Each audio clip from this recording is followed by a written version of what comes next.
या ये question paper है आपका बीए का, BA third year 5th semester का नेशनल एजुकेशन पॉलिसी के तहत पेपर हो रहे हैं। और ये पेपर आपका है 2023-24 का अभी पेपर हुआ है ये। और आपकी परीक्षा में ये प्रश्न आ सकते हैं, जल्दी से इन प्रश्नों को एकदम से रट डालिएगा। जियोग्राफी का क्वेश्चन पेपर है। और बता दूं जियोग्राफी का फर्स्ट पेपर है जिसमें आपको रीजनल जियोग्राफी पढ़ना है। ठीक है, रीजनल जियोग्राफी का जो ये पेपर है बहुत ही महत्वपूर्ण है। 3 घंटे की परीक्षा हुई है और ये पेपर है आपका सुहेलदेव विश्वविद्यालय का। महाराजा सुहेलदेव जो विश्वविद्यालय है उसी का एक क्वेश्चन पेपर है। इसकी परीक्षा 3 घंटे की होती है। और मैं आपको बता दूं ऐसे ही मॉडल पेपर मैंने दिया था, बहुत सारे प्रश्न हमारे द्वारा बताए गए मॉडल पेपर से आए हुए हैं, आप देख लीजिएगा।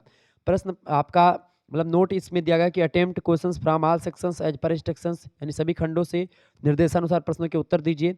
बहुत महत्वपूर्ण प्रश्न है। सेक्शन ए यानी खंड आ की अगर मैं बात करूं तो very short answer type question पूछे आते हैं, अति लघु उत्तरीय प्रश्न। देखें अति लघु उत्तरीय प्रश्नों की अगर मैं बताऊं आपको तो बहुत सारे प्रश्न आपके अति लघु उत्तरीय यहाँ पर आपको दिखेंगे। देखें अति लघु उत्तरीय प्रश्नों को लेकर के यहाँ पर निर्देश क्या दिया जाएगा, attempt all parts of this question, मतलब कि आपको 10 प्रश्न करने होंगे यहाँ से। Number 1 of this question give answer of each part in about 50 words, यानी कि 10 प्रश्न आपको करने हैं इस प्रश्न के।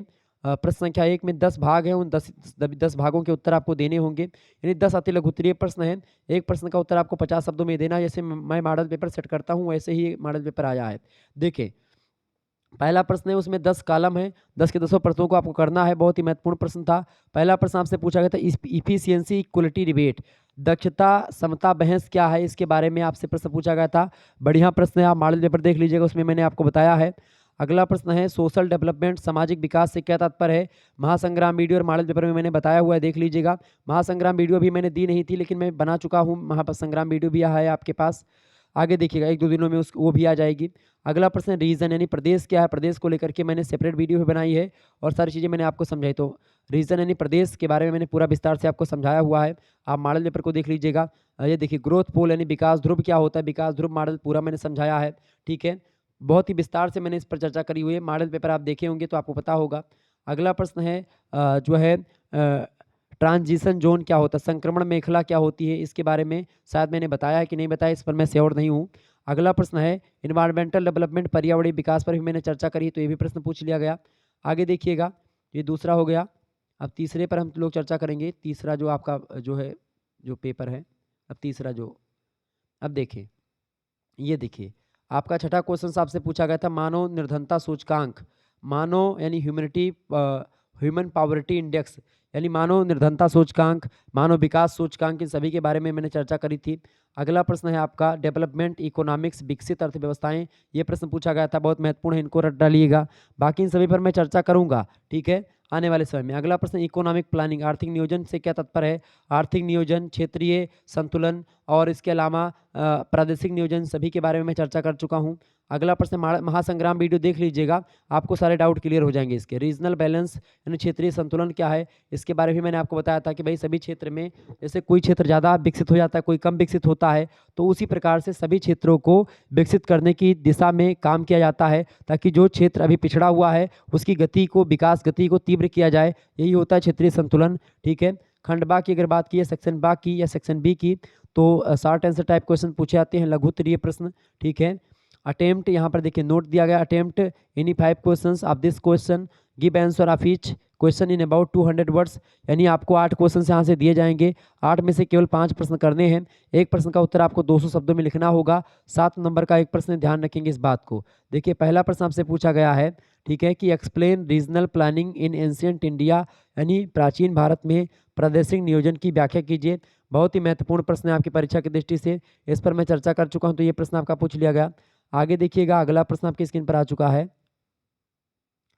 अगला प्रश्न आपकी स्क्रीन पर आ चुका है भाई, देखें तीसरा प्रश्न है discuss the economic growth model of Rostow, Rostow के आर्थिक विकास मॉडल की विवेचना कीजिए। ये प्रश्न आपका बहुत महत्वपूर्ण है, आपकी परीक्षा में आएगा। अगला प्रश्न आपसे पूछा गया था एक्सप्लेन डेलिमिटेशन ऑफ रीजन, प्रादेशिक परिसीमन की व्याख्या कीजिए, बहुत ही महत्वपूर्ण प्रश्न है।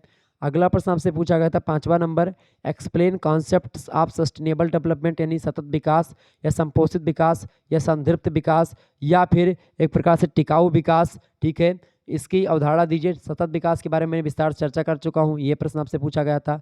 अगला प्रश्न आपकी स्क्रीन पर आ चुका है, explain concepts of multi level planning in India. Bharat में बहुस्तरीय नियोजन की अवधारणा की व्याख्या कीजिए।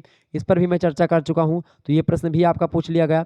अगला प्रश्न आपसे पूछा गया था, एक्सप्लेन इकोनॉमिक डेवलपमेंट इंडिकेटर्स यानी आर्थिक विकास के संकेतकों की व्याख्या कीजिए। बहुत ही महत्वपूर्ण प्रश्न है, इस पर भी मैं चर्चा कर चुका हूँ। 8वां प्रश्न आपसे पूछा गया था, डिस्कस द कॉन्सेप्ट ऑफ मतलब कि अंडर डेवलपमेंट यानी अल्प विकास की अवधारणा को स्पष्ट कीजिए। अल्प विकास क्या होता है, आप विकास क्या होता है और विकास क्या होता है, सभी को मैंने आपको बता रखा है। ये सब चीज़ें पूछी गई थी आपकी परीक्षा की दृष्टि से, बहुत महत्वपूर्ण था। आगे देखिएगा, अगला प्रश्न आपकी स्क्रीन पर आ चुका है। देखिए 9वां नंबर प्रश्न आपकी स्क्रीन पर आ चुका है, discuss the regional disparities in India यानी भारत में प्रादेशिक विषमता की अवधारणा की व्याख्या कीजिए। तो ये 8 क्वेश्चन थे, इनमें से केवल 5 प्रश्न आपको करने थे, ये बात ध्यान रखिएगा। आगे देखिएगा, सेक्शन सी की अगर बात करें तो सेक्शन सी यानी खंड सा से लॉन्ग आंसर टाइप क्वेश्चन आते हैं, दीर्घ उत्तरीय प्रश्न आते हैं। इनकी संख्या 4 दी होती है, उनमें से केवल 2 प्रश्न करने होते हैं। Attempt 2 questions, give answer of each question in about 500 words यानी 2 क्वेश्चंस करने हैं आपको 4 प्रश्न में से। उनमें से एक प्रश्न का उत्तर अगर आप करेंगे तो 10 नंबर मिलेंगे। 50 मतलब 5 शब्दों में एक प्रश्न का उत्तर लिखना है, ये बात ध्यान रखेंगे। चलें, प्रश्न था, explain growth pole theory of paradox. Paradox महोदय ने ही ध्रुव वृद्धि सिद्धांत का मॉडल दिया था, इसके बारे में मैंने चर्चा करी महासंग्राम वीडियो में, आप देख लीजिएगा, महासंग्राम वीडियो इसमें मिल जाएगा। अगला प्रश्न है, explain the role of 5 year plans in the regional development of India. भारत के प्रादेशिक विकास में पंचवर्षीय योजनाओं की भूमिका की व्याख्या कीजिए। इस पर भी मैं महासंग्राम वीडियो में चर्चा किया है मैंने, तो उस वीडियो को अगर आप देख लेंगे तो क्लियर हो जाएगा डाउट आपका। ठीक है, इसके अलावा अभी महासंग्राम वीडियो आई नहीं है, 1-2 दिनों में आ जाएगी, उसमें मैंने चर्चा करी हुई, तो आप देख लीजिएगा। अगला प्रश्न है, define regional planning and explain it's objectives. प्रादेशिक नियोजन की परिभाषा देते हुए उसके उद्देश्यों की विवेचना कीजिए। इसके बारे में भी मैंने आपको बताया है। तो ये सब प्रश्न आपकी परीक्षा की दृष्टि से बहुत महत्वपूर्ण है, ध्यान रखेंगे। तीसरा प्रश्न आप देखिएगा, सॉरी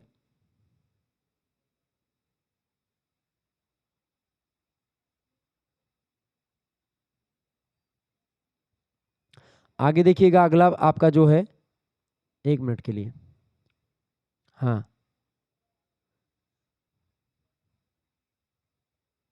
12 हो गया था, 13 आपका बचा था। तो 13वां प्रश्न आप देखिएगा, बस ये लास्ट प्रश्न है आपकी परीक्षा की दृष्टि से। देखिए इंपॉर्टेंट है, what is the definitions of planning region and explain its type. नियोजन प्रदेश की क्या परिभाषा है और उसके प्रकारों की व्याख्या कीजिए। ये सब प्रश्न मैंने मॉडल पेपर भी रखे थे दीर्घ उत्तरीय में, तो ये प्रश्न आपके पूछ लिए गए हैं। देखिए बहुत ही महत्वपूर्ण प्रश्न है, आप इन प्रश्नों को तैयार कर लीजिएगा। आप किसी विश्वविद्यालय से, यहाँ वीर बहादुर सिंह पूर्वांचल विश्वविद्यालय से हैं, या आप एक प्रकार से महाराजा सुहेलदेव का पेपर है। अगर आप प्रोफेसर रज्जू भैया स्टेट यूनिवर्सिटी से हैं, या आप कानपुर विश्वविद्यालय में पढ़ रहे हैं, राम मनोहर लोहिया में पढ़ रहे हैं, तो आपके लिए सभी के लिए बहुत महत्वपूर्ण है ये, तो आप इसको पढ़ लीजिएगा। चलिए फिर मिलते हैं हम नेक्स्ट वीडियो में, तब तक के लिए जय हिंद जय भारत। आप सभी का बहुत बहुत धन्यवाद हमारे से जुड़ने के लिए। इसी प्रकार से अपना प्यार हमें से बनाए रखेंगे। बहुत बहुत धन्यवाद।